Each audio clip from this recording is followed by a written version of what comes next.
Vamos lá, gente. Em Brasília, 18 horas e 30 minutos. Então, a gente começa agora o curso de família.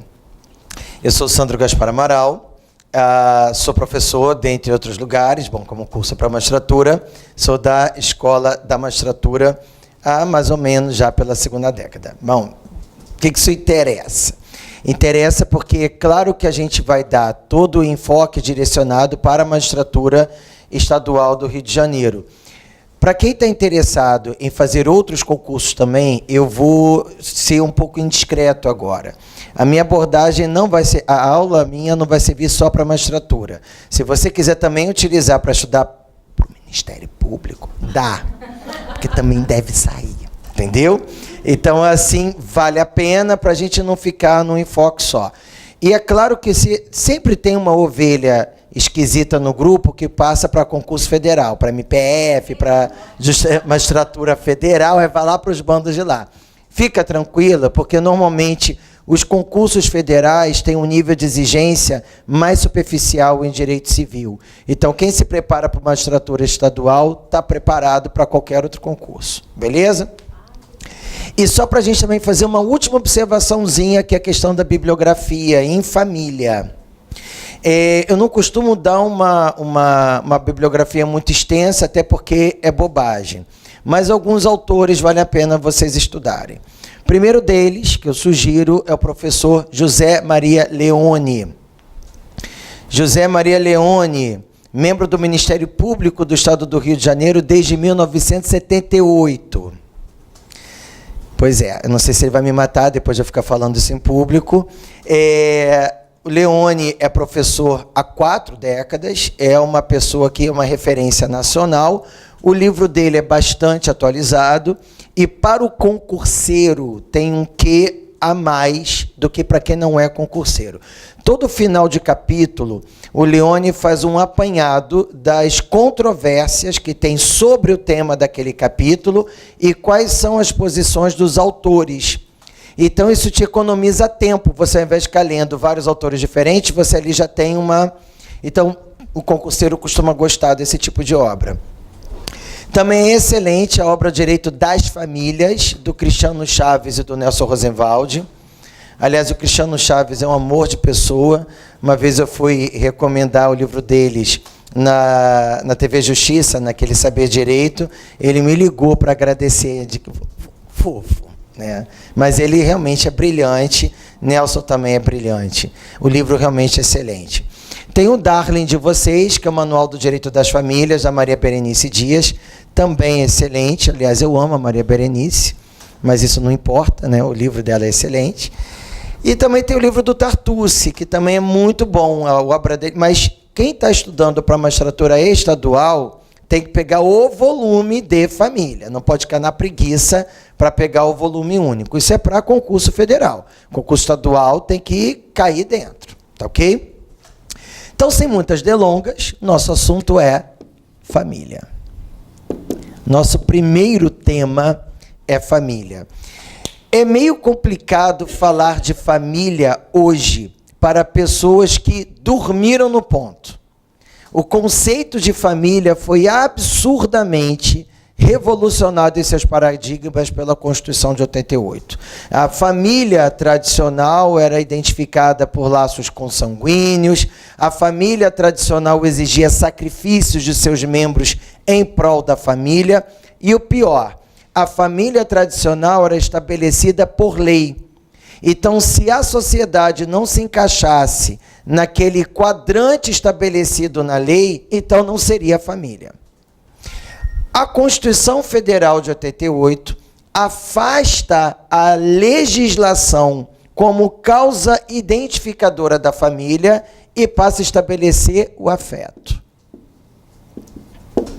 Então, hoje, o valor jurídico primordial para a identificação da família é o afeto. Então, muitos fenômenos que a gente começa a estudar a partir de hoje, como a multiparentalidade, a família anaparental, enfim, as famílias homoafetivas, elas todas foram possíveis em razão dessa alternância paradigmática. Então, hoje não é o Estado que determina o que é a família. O Estado vai ao encontro do povo e identifica no povo agrupamentos afetivos, então chancela como família, ok? Então, família não é a mesma coisa que parentesco. Porque um dos princípios constitucionais basilares para a família é o princípio da pluralidade. Vamos dar uma olhada na tela agora, princípio da pluralidade familiar, constante num acórdão do STF, aliás, do julgamento de um recurso especial, 846-102, acho que para quem já leu, porque as pessoas são curiosas, né, da lavra da ministra Carmen Lúcia. Esse caso foi mais ou menos o seguinte, como está muito resumido ali, eu vou passar para vocês mais detalhes sobre o que foi esse caso. Foi uma adoção no estado do Paraná por um casal formado por 2 homens. Eles tinham solicitado a adoção de uma criança. O Ministério Público Paranaense foi contrário a essa adoção, por entender na época que casais de mesmo sexo só deveriam adotar adolescentes, mas não adotar crianças. O Ministério Público do Paraná perdeu em primeira instância, perdeu em segunda instância, enfim, foi recorrendo até chegar ao STF. E aí eu resolvi pegar o trecho no julgado da Carmen Lúcia e trazer para a gente. Então vamos lá na tela.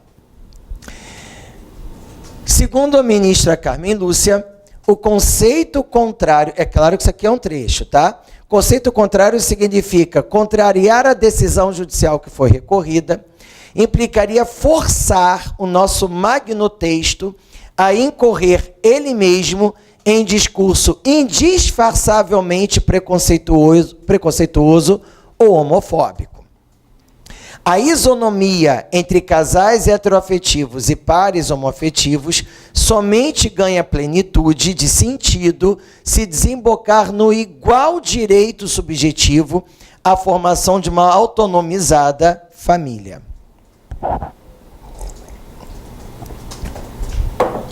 Trouxe também para a degustação de vocês, no mesmo sentido, um julgado do Tribunal de Justiça de Pernambuco.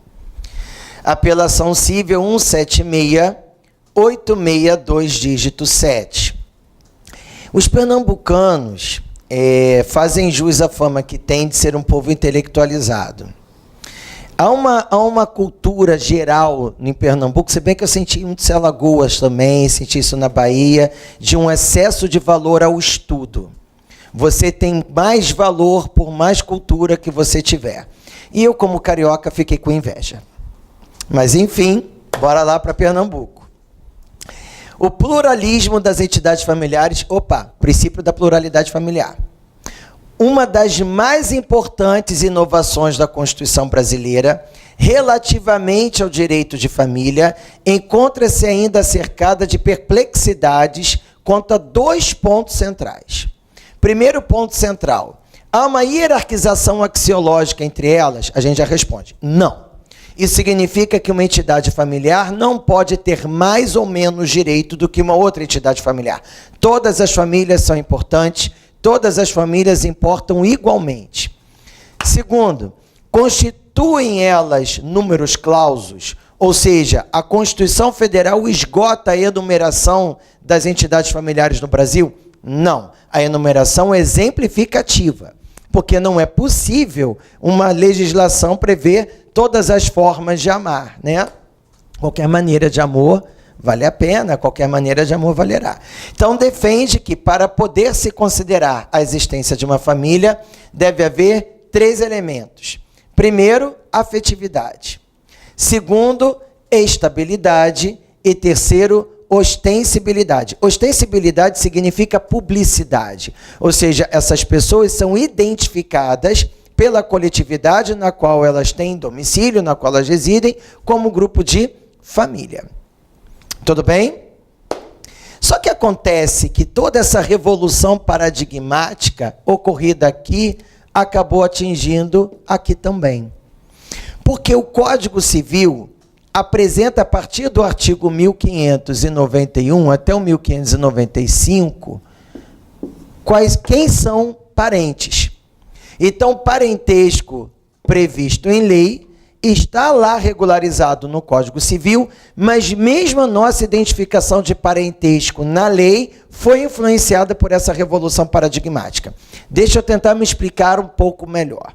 Em primeiro lugar, a lei considera parentesco o vínculo natural. Parentesco natural, antigamente, era chamado consanguíneo. As pessoas mais antigas ainda falam assim, parente de sangue. A galera mais novinha, que já veio na época do mapeamento genético, começa a falar mais família biológica. Mas, acredita em mim, nos anos 80 ninguém falava dessa maneira. Se falava família consanguínea, gente do mesmo sangue.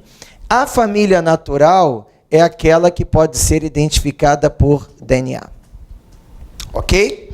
Por que o nome natural? Isso não parece que está fazendo menos as outras famílias?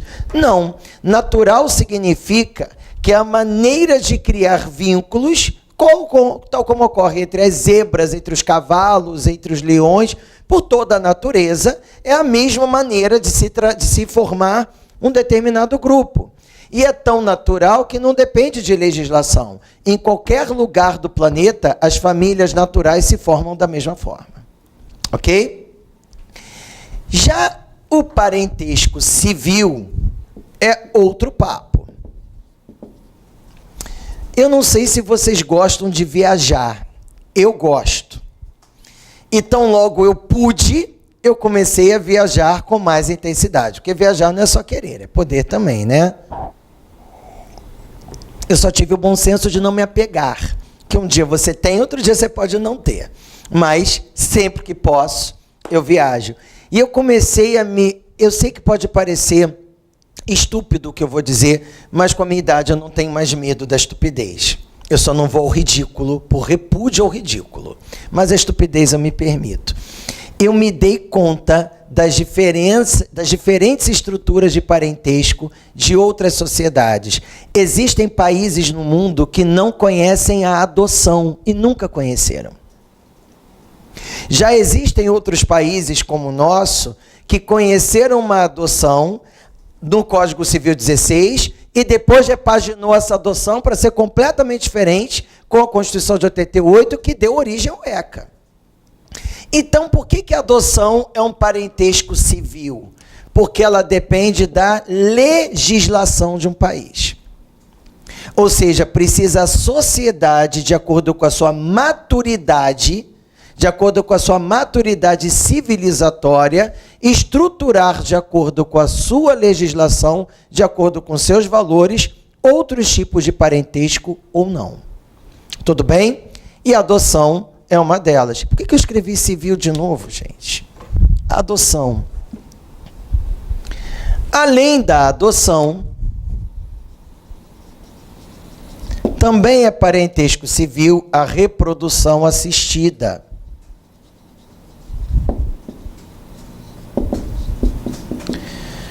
Com especial atenção para a reprodução assistida heteróloga. O que é reprodução assistida heteróloga? É aquela que envolve a utilização de material fecundante doado. Então, eu posso ter um filho contigo, esse filho vai nascer, será meu filho, mas poderá não ter nenhuma identificação genética comigo, porque essa criança foi gerada mediante a utilização de sêmen doado. Ou então pode ser um óvulo doado. Então você vai ter um filho que não vai ter nenhuma identidade genética com você, mas é seu filho, certo? Isso fica parecendo adoção, porque o filho adotado também não tem identidade genética com seus pais. Fica parecendo, mas não é. Aliás, não tem nada a ver. Porque o filho adotado, ele nasce numa família natural. Ele nasce numa família natural. Só que os laços de parentesco são rompidos com a família natural e estabelecidos com a família adotante. Então, é bobagem. Entre nós é ignorância. Para a sociedade, também é. dizer pai biológico, pai adotante. Não, pai é um só. Não vai existir o adotante biológico, porque se eu te adotei, você é minha filha. Ele não é teu pai. Ele já foi seu pai. Hoje ele é seu genitor. Eu não sou seu genitor, mas eu sou seu pai. Estamos juntos até aqui? Na reprodução assistida, não. Na reprodução assistida, você já nasce direto minha filha. Ainda que você tenha sido gerada mediante a utilização do sêmen doado por alguém, você nunca teve laço de parentesco com doador de sêmen nem com doadora de óvulo. Você já nasce diretamente na tua família de parentesco civil. Não há rompimento de vínculo de parentesco. Vamos dar uma olhada na tela? Enunciado 103 da primeira jornada de direito civil. Vamos lá?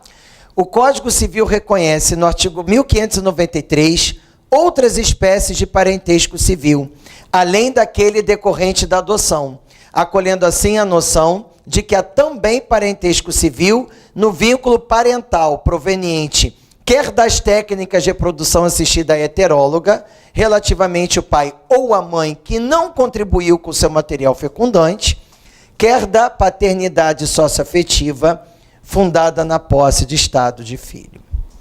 Então, essa partezinha final, esse enunciado 103 da primeira jornada de direito civil. Aliás, parou. Quem quer se preparar para concurso tem que estudar enunciado das jornadas, tem que estudar informativo, tem que estudar jurisprudência. Isso a gente vai fazer aqui, beleza? Então, de acordo com o CJF, além desses dois vínculos, também é parentesco civil, sócio-afetividade. Aqui eu concluo minha ideia. A família decorre do afeto. O afeto acaba criando o vínculo de parentesco. Mas eu ainda não consegui entender como é que a socioafetividade é constituída. Vou precisar apagar o quadro, tá? Pode. Sempre me avisa para eu sair da tua reta. Só uma dúvida. Vai. Você falou que a família é diferente de parentesco, né? Porque a família se forma por vínculo de afeto. Né? O parentesco natural não seria um vínculo de afeto? Não é nada disso? Você está me fazendo falar o que eu penso. Seu nome? Gabriela. Eu vou te responder falando de mim. E você pega a minha fala e coloca na tua vida, tá? Uma das pessoas mais importantes na minha formação foi a mulher do meu tio. Pensa o seguinte, minha mãe tinha um irmão. O irmão da minha mãe é meu tio. Ele se casou. Se ele se casou, como é que eu chamo aquela mulher desde que eu nasci? Tia. Mas ela é minha tia? Não. Então ela não é minha parente. Mas pode apostar que ela é minha família. Até que beleza? Agora, existem outras pessoas da família do meu pai e da família da minha mãe que eu nunca vi. Essas pessoas até podem ter um vínculo de parentesco comigo, mas eu nunca criei com eles um vínculo de afeto. Tudo bem? Teoricamente não seriam família. Mas como que os tribunais lidam com isso? Os tribunais lidam quem é parente é família, mas não necessariamente quem é família é parente. Então, padrinhos podem ser família. A gente pode até criar outras situações. Dá seu nome. Paula. Eu e a Paula, a gente se casou. Só que vocês duas são filhas da Paula. Seu nome? Rafaela é minha filha. Então, quando nós dois nos casamos, vocês três passam a conviver tal qual irmãs, mas vocês não são parentes. Você é parente dela, porque você é enteada dela. Vocês são minhas parentes, porque eu sou padrasto de vocês. Mas entre vocês, vocês não são parentes. Mas pode apostar que vocês são família. Eu costumava brincar com a Jô Penteado, mas assim, muita gente não vê a novela Gata Comeu, mas seria mais ou menos vocês. Gláucia, a Nelita e a Jô Penteado. Vocês acabariam se formando. É a tal da família mosaico. O que é um mosaico? Né? Você vai juntando peças e forma uma figura. Juntamos peças e formamos uma figura. É uma família mosaico. Então, mesmo numa questão de responsabilização, por exemplo, por guarda, a guarda, a visitação, não tem como parâmetro parentesco, tem como parâmetro família. Quando você fala de alimento a idoso, o parâmetro não é parentesco, o parâmetro é família. Então, a gente, aos poucos, no Brasil, vai ser... A gente não, desculpa, porque esse é um momento muito pedante da minha parte. Nós nos acostumamos a essa divisão. O povão não se acostuma com essa divisão, mas nós sim. Só que o povão não se acostuma com isso é porque a ficha não caiu. Porque gente como eu e você chama algumas pessoas de tia sem ser tia. Você é muito ligado a alguma prima sua? Aquela tua prima com quem você é muito ligada, ela é tua parente, mas os filhos dela não são seus parentes, mas são sua família. Até que beleza? Podemos ir em frente? Meninos, olho na tela enquanto apago o quadro, só para manter a galera ocupada. Vamos lá. Já que você já apagou, já que você já tirou foto. Enunciado 256 da terceira jornada. A posse do estado de filho, parentalidade socioafetiva, constitui modalidade de parentesco civil. Quinta jornada, enunciado 519. O reconhecimento judicial, grifem a palavra reconhecimento judicial, do vínculo de parentesco em virtude de socioafetividade, deve ocorrer a partir da relação entre pais e filhos, com base na posse do estado de filho, para que produza seus efeitos pessoais. Beleza? Focou lá bastante para a galera ler? Então vamos lá. Imaginemos uma situação bastante corriqueira. O Bruno, como todos nós aqui dentro, tem lá o seu registro civil de nascimento. Ok? No registro civil de nascimento do Bruno, consta que ele tem uma mãe e um pai.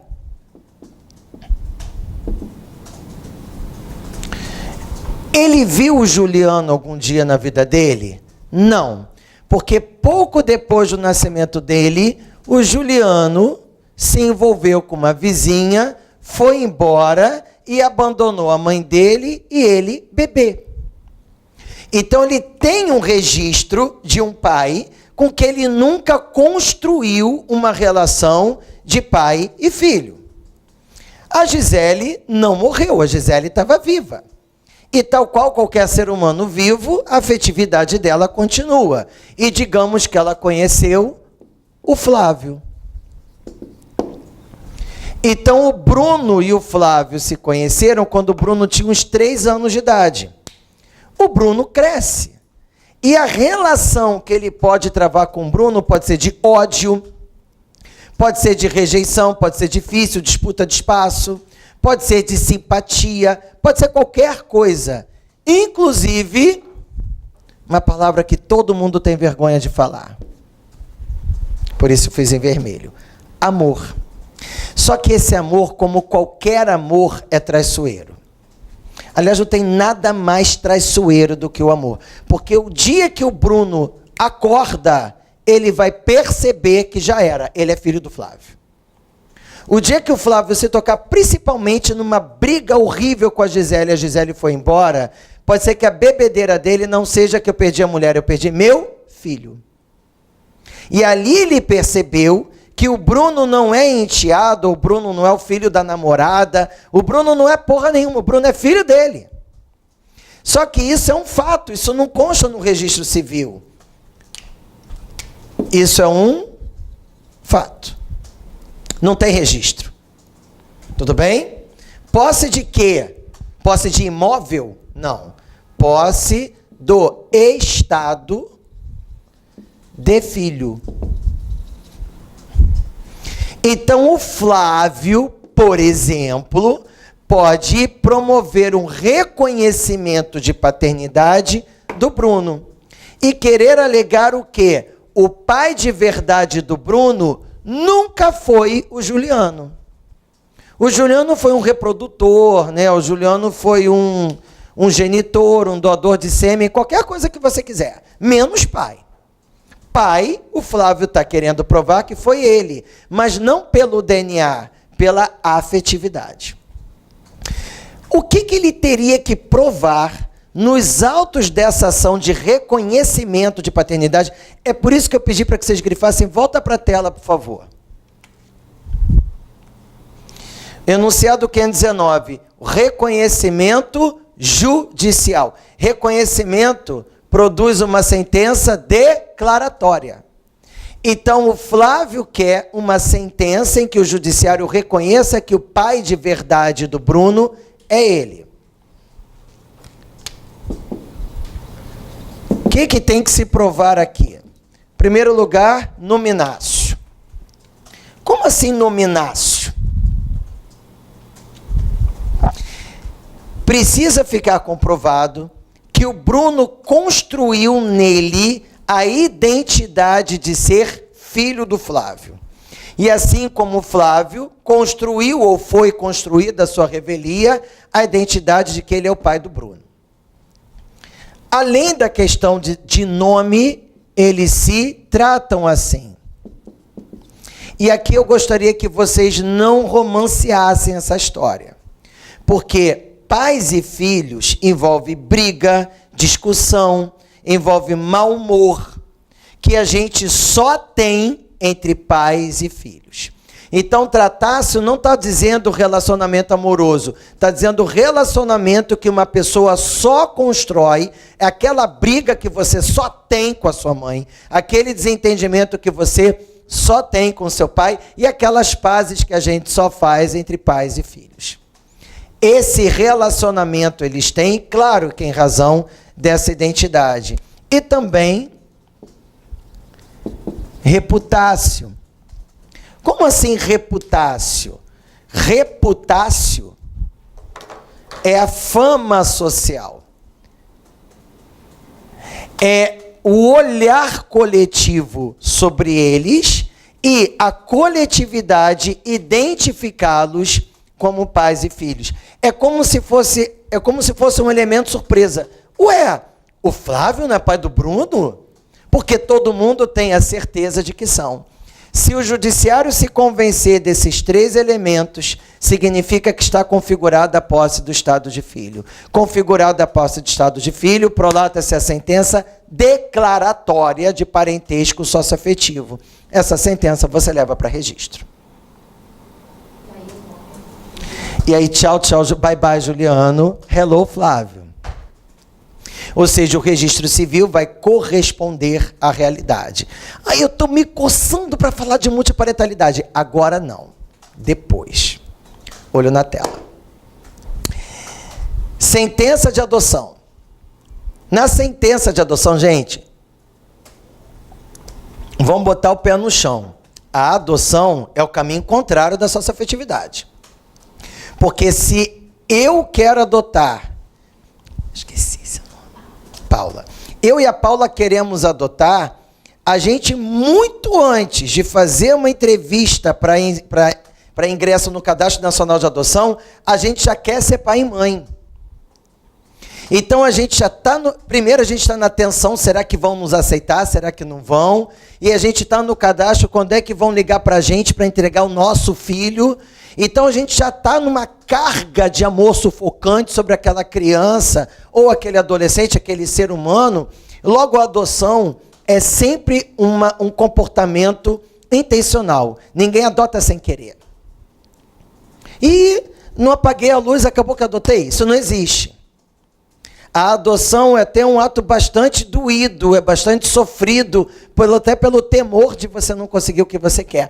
Já a socioafetividade, não. A socioafetividade, ela acontece primeiro e depois ela é percebida. Então, a adoção, você precisa instaurar um procedimento judicial que se encerra por uma sentença que rompe os laços de parentesco com a família natural e estabelece com a família adotante com efeito retroativo. Já no reconhecimento socioafetivo, não. No reconhecimento socioafetivo, o Estado olha para aquele núcleo familiar e reconhece que ali eles já eram pais e filhos antes dessa sentença. Por isso que essa sentença é declaratória. E o que fez essas pessoas, pais e filhos? O amor, o afeto. Beleza? Vamos em frente. Deixa eu apagar. Vou apagar, tá, Paula? Porque faltou o parentesco por afinidade. Antes de eu chegar ao parentesco por afinidade, eu já tenho que me preparar para o próximo tema, que é casamento. Como que eu vou me preparar para o próximo tema, casamento? Tratando dos graus de parentesco. Isso é uma linha reta. Sabe aquele mapa de shopping? Você está aqui. Isso aqui é você. Tá? É como se isso fosse uma linha do tempo e você está aqui, na linha do tempo. Você é antecedido por outras pessoas que vieram antes de você nessa família. E graças a essas pessoas que vieram antes de você, você ingressou nessa linha familiar. Cada geração que te anteceder é um grau de parentesco. Então, quem são as pessoas que imediatamente te antecedem e que geraram você, ou adotaram você, ou pelo afeto trouxeram você? São seus pais. Então, seus pais são seus ascendentes de primeiro grau. Seus avós são seus ascendentes de segundo grau. Seus bisavós são seus ascendentes de terceiro grau. E da mesma forma que por causa dessas pessoas você ingressou nessa família, você pode trazer alguém para essa família também. Pela adoção, pela procriação natural, pela reprodução assistida, pela socioafetividade. Não importa o adjetivo que você vai trazer. Aliás, pela boa educação, não se põe adjetivo em filho. Não há nada que pais adotantes mais se irritem com chamar, seu filho adotado. A vontade que dá é de partir para a ignorância. Não existe filho adotado, existe filho. Certo? E filho só filho, só o substantivo, jamais do que o suficiente. Então, o seu filho é alguém que está imediatamente posterior a você nessa sequência. Ele é teu descendente de primeiro grau. Os seus netos são seus descendentes de segundo. Seus bisnetos são seus descendentes de terceiro grau. Segundo a nossa legislação, não existe limite de parentesco nessa linha reta. Então, se o teu bisavô estiver numa mesma existência que o seu bisneto, eles serão parentes. Tudo bem? Para cada descendente que alguém tiver, é uma linha que vai sair dessa pessoa. Então, estou considerando que essas pessoas tenham 2 filhos. Então, a partir delas tem que vir 2 linhas. Tá ok? Aqui está você e aqui está essa outra pessoa. Então, em relação aos seus pais, eles tiveram você e tiveram mais uma pessoa. Você não ingressou na família por causa dessa pessoa, nem essa pessoa ingressou por sua causa. Vocês não estão na mesma linha, vocês estão em linhas transversais. É a mesma coisa que se no centro do Rio de Janeiro eu falasse da Avenida Presidente Antônio Carlos e a Rua São José. Elas são, para você entrar na São José, você tem que sair da Presidente Antônio Carlos. Para você entrar nessa linha, você tem que sair dessa.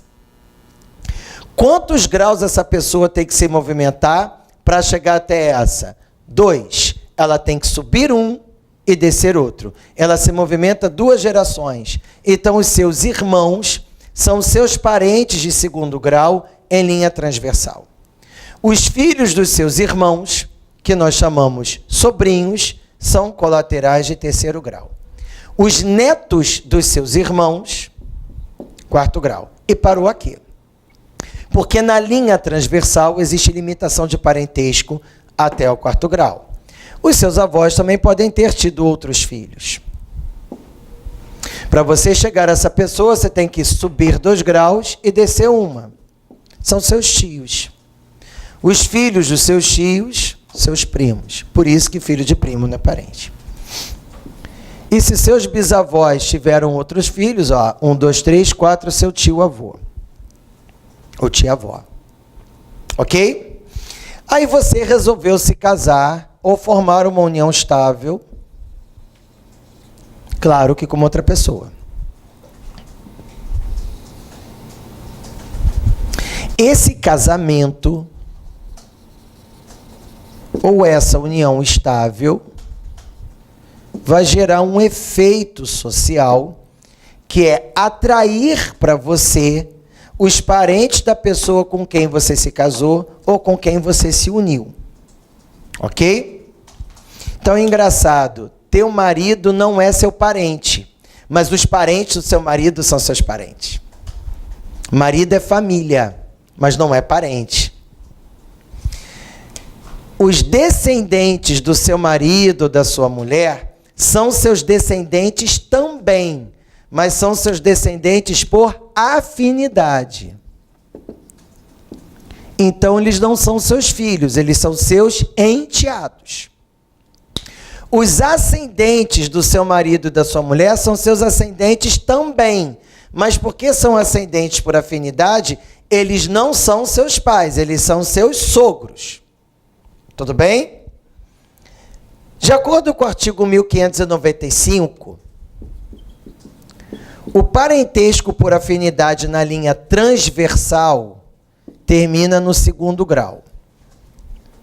Ou seja, parentesco civil e natural chega até o 4º. Mas parentesco por afinidade na linha transversal até o 2º. Então, a pessoa que diz que cunhado não é parente é ignorante. Cunhado é parente, sim. Cunhado é parente. Agora, olha só. Teu tio é colateral de terceiro. Então, se o teu tio se casou, 3º grau em afinidade não gera parentesco.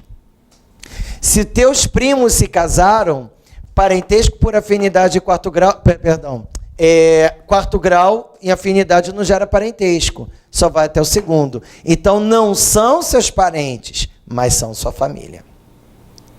Ou não, né? Sei lá. No teu caso, eu estou vendo que sim, porque você está fazendo bastante veemência. E para a gente terminar essa história, que é bastante importante para nós, é o fim do casamento. Casamento foi extinto, união estável dissolvida. Quando isso acontece, o parentesco por afinidade em linha transversal também é extinto. Então existe ex-cunhado.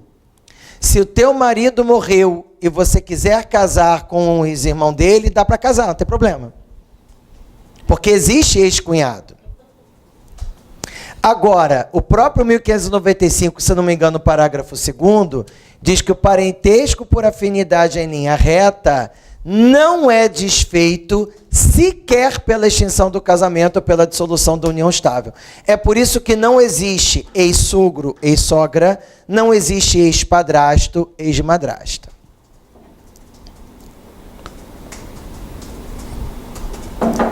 Tudo certo? Beleza? Posso apagar? Então, dito isso, nosso primeiro tema, né, família e parentesco, a gente pode começar já o segundo, que é o casamento, que é um tema muito extenso, diga-se de passagem. Por que as pessoas se casam, hein? São tantas respostas possíveis, né? A lei deu uma, lá no artigo 1511. As pessoas se casam porque elas desejam constituir família. Quem quer constituir família tem a opção de se casar, ok? Sendo o casamento o modo mais tradicional de constituição de família, ela nos gera algum tipo de questionamento. Qual é a natureza jurídica do casamento no ordenamento pátrio? Ou seja, tudo bem, o casamento gerou família. Aliás, vale a pena fazer aqui uma pausa. As pessoas têm a mania de dizer que o casamento é consumado pela relação sexual. Gente, risos, né? O que as pessoas mais fazem antes de se casar é transar. Conheço gente que se casa virgem. Juro por Deus que conheço. Mas isso não quer dizer que isso é mais uma norma de conduta social. Que as pessoas transam na hora que elas quiserem transar. Ponto final. Que seja assim. Ao mesmo tempo, há outras pessoas que dizem que a família só está inteiramente constituída com o nascimento dos filhos. É outra bobagem. Pessoas podem ter filhos sem se casar e pessoas podem se casar e optar por não ter filhos. Claro que a pressão social, principalmente familiar, principalmente em cima da mulher, vai ser muito grande. Como é que você ousa se casar e não ter filhos? Mas aprenda você a ter autonomia e deixar entrar por um ouvido e sair pelo outro. Quem manda na tua vida é você, certo? Não é sua mãe, não é sua avó, não é sua tia, nem sua prima. Até que beleza? Então, casamento. Se sei que o casamento, por si só, no momento que eu me casei e formei uma família, qual é a natureza jurídica desse casamento no Brasil? Essa questão é controvertida, mas a gente pode ir aos poucos. Engraçado que eu sempre achei esse tema meio tolo, meio bobo.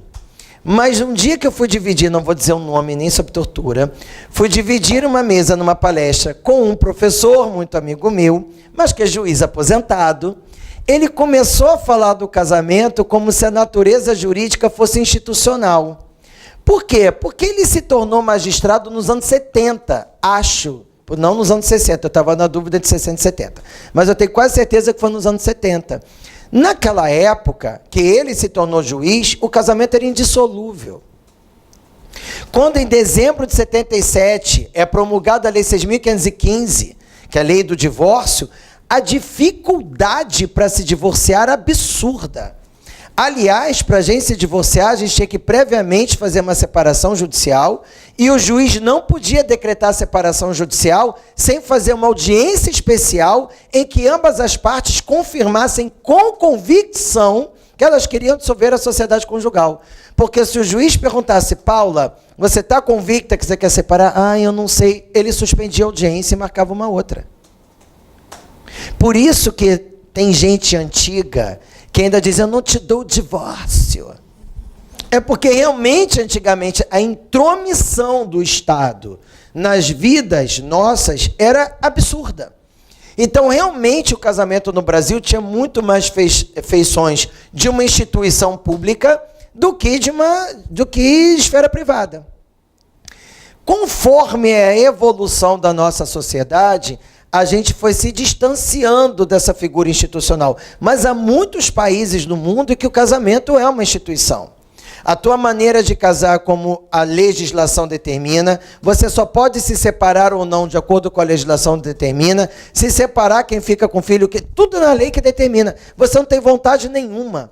É como se o casamento fosse um grande contrato de adesão em que todas as cláusulas já estão determinadas.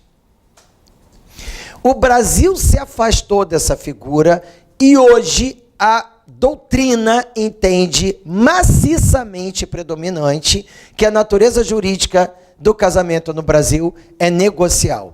Eu discordo. E vou dizer por que eu discordo. Para mim, o maior exemplo da natureza negocial de casamento é o estado de Nevada, nos Estados Unidos, Las Vegas. Você se casa na hora que você quer, bêbado se você quiser, na hora que você quiser, dentro do carro, a qualquer momento, e você desfaz a qualquer momento. Não há nenhuma intromissão, não há nenhuma vírgula pública.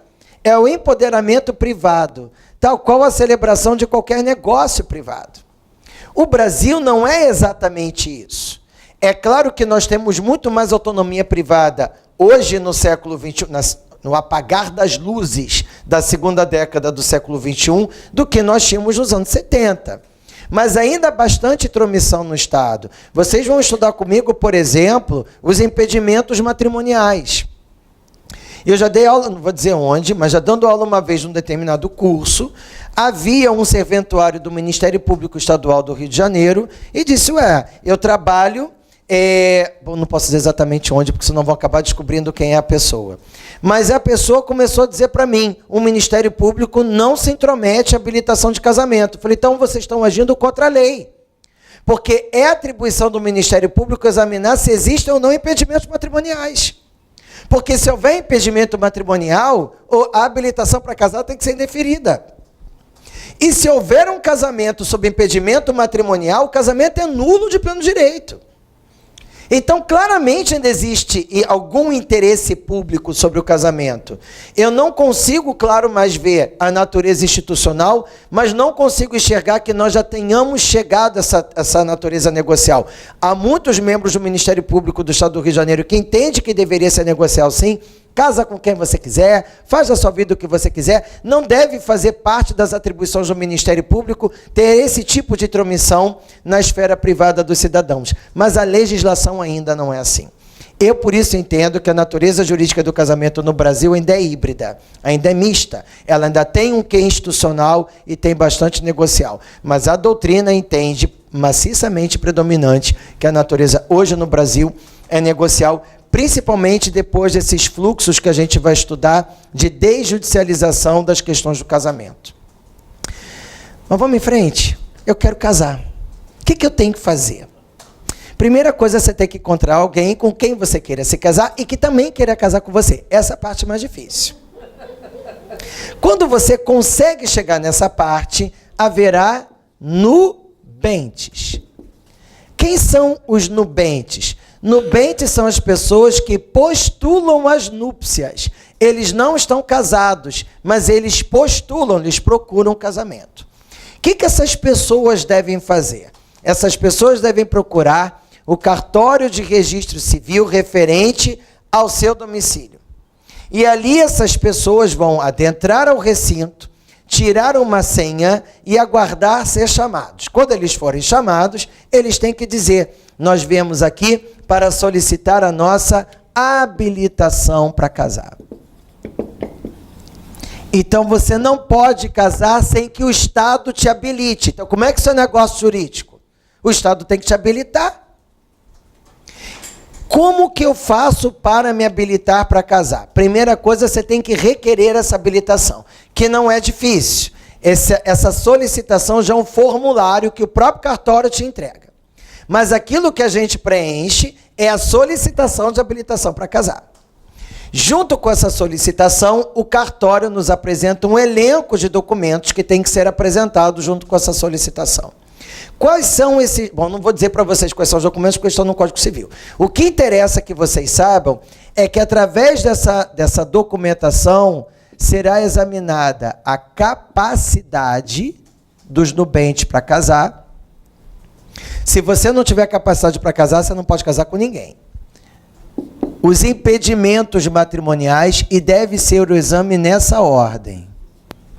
Por quê? Porque se as pessoas não tiverem capacidade, não adianta ver impedimento matrimonial. Se elas tiverem capacidade, se eu tenho capacidade e você também tem, só tenho que ver se a gente pode casar um com o outro. Então, os impedimentos matrimoniais devem se referir a pessoas capazes para casar. E, por fim, as causas suspensivas.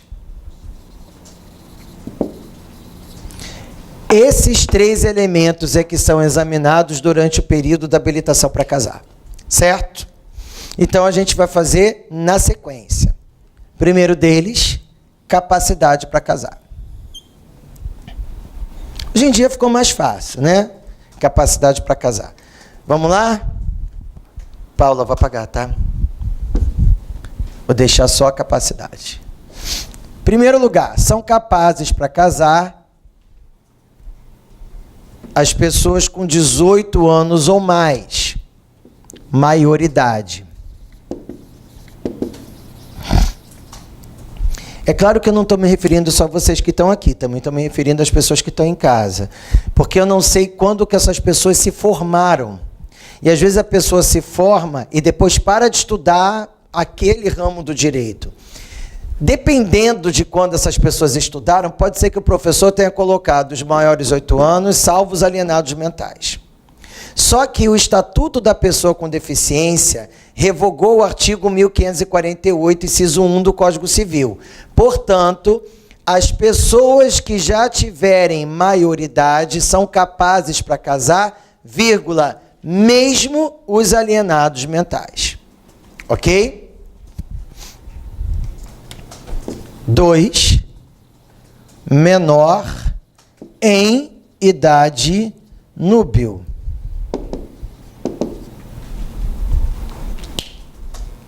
Tudo isso está no 1517. Quem é o menor em idade núbil? É aquele adolescente de 16 ou 17 anos. Então, a partir dos 16 anos, você já tem capacidade para casar. Só que há um pequeno problema aqui. Se você é adolescente, significa que você ainda está submetido ao poder familiar.